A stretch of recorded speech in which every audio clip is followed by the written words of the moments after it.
cost of building infrastructure is set to hit $40 trillion over the next 20 years. How will governments be able to raise the capital?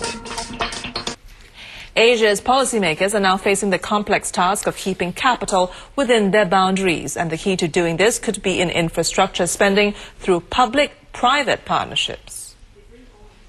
Total global infrastructure spending is set to reach $40 trillion over the next 20 years. 40% of this will be in Asia.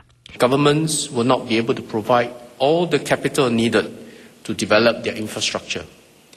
Therefore, public-private partnerships will become an increasingly important approach. But as Asia amasses this capital, risks of economic imbalances could spark the kind of financial crisis most recently seen in 2009.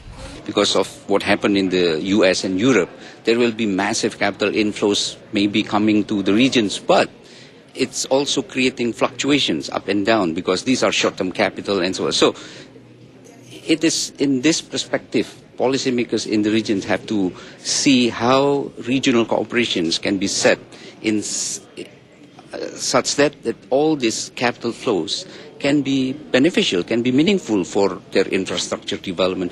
One strategy is to develop and integrate Asia's capital markets. We need to continue to recycle our own capital, in addition to those that naturally come here for the better yields, into more productive uses rather than speculative purpose. And that's going to be our challenge. To this end, Asia's capital markets will need more depth. You need to see a lot more liberalization of financial services in Asia. Of course, Singapore is very liberalized, but many other parts of Asia are not. Secondly, you need to see a lot more financial integration in Asia.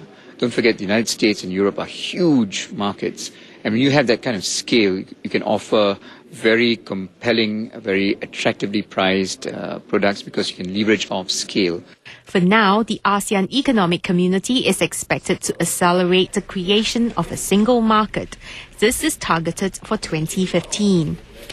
In the meantime, Asia's economies will need to work even closer together to avert a financial crisis here.